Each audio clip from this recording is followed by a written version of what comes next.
This is Richard Wolff with another Wolff Responds. This topic is called looting. What is looting? And who are looters? And who is looting whom? For what?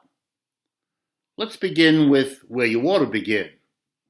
When you throw 40 million people out of work in 9 weeks, you are looting lives. You are depriving people of the most precious things they have: their security, their jobs, their incomes, their mental and physical health, their savings, if they have any. You're taking it all. And you're taking it when? At a time when we are all threatened by a serious virus. You must be kidding if you're thinking about looting, not in terms of what is being suffered by 40 million people suddenly and for no reason. Let me remind those of you who may not know, the unemployment that has gone crazy in the United States, they don't have that in Germany. They don't have that in France.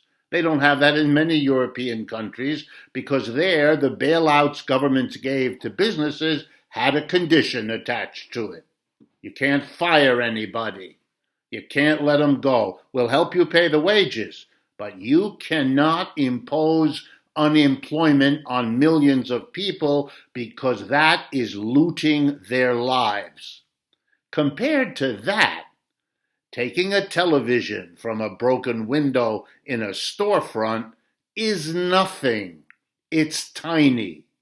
For the President of the United States to get the sequence wrong, to suggest that shooting is the consequence of looting, rather than understand that in the effects of the huge looting being done of the American people now, it is the shooting by police, usually of innocent people, that sets off the riots and that sets off the trivial looting from which the president ought to attend to the huge looting for which he bears major responsibility, but of course he won't.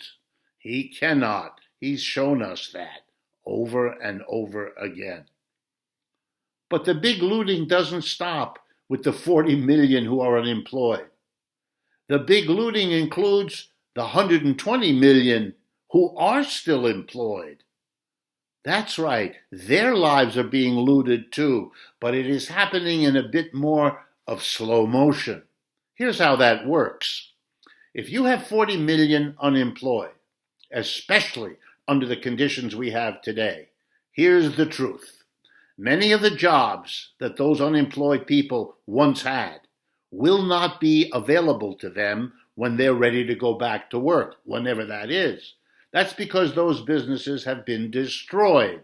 They can't survive weeks, months of not functioning, not earning money, being unable to pay their rent. And even if their landlord doesn't throw them out, and many will, they will collapse, and those jobs will not be there. Unemployment will be very high in the United States for quite a while. And why is that looting the mass of working people? Because in a capitalist system, if there are millions of people unemployed, the employers always, I'm going to underline it, always take advantage of that situation. Here's how they do that. They let the people who still have jobs know that because of the pandemic and the virus and the lockdowns and, all of that, I'm going to have to cut your salary by 10%, 20%, 30%. I'm going to have to cut your benefits. I'm going to have to ask you to come to work a half an hour earlier for no extra pay. I'm going to have to cut your lunch hour. I'm going to have to fill in the blank. Why is the employer going to do that? Because he is hurting from this pandemic. And in capitalism, the employer can pass the hurt on to the employee by cutting their wages, cutting their benefits, extending the hours, all the rest. Why? Because the employer knows, as you do, that if you quit because you don't like the way you're treated, There are every day more desperate members of the unemployed who will grab the chance to take the job you had at the new worse pay, new fewer benefits, and all the rest. So you have to basically take it. And the employers know it. They're already planning on it. That's how they're going to recoup some of what they lost over the last 9 weeks of this pandemic. That's how capitalism works. The problems you have are not about a virus, but it's about an economic system that failed to prepare for it, failed to management, achieved the stunning addition of a capitalism crash on top of a terrible virus, and now lets the capitalist system work its magic, shifting the burden of these twin failures off of the employer class and on to the employee class. You too, those of you who haven't lost your jobs yet, are being looted. And you ought to think hard and long about a system that forces me to ask the question, who is looting whom in the current situation?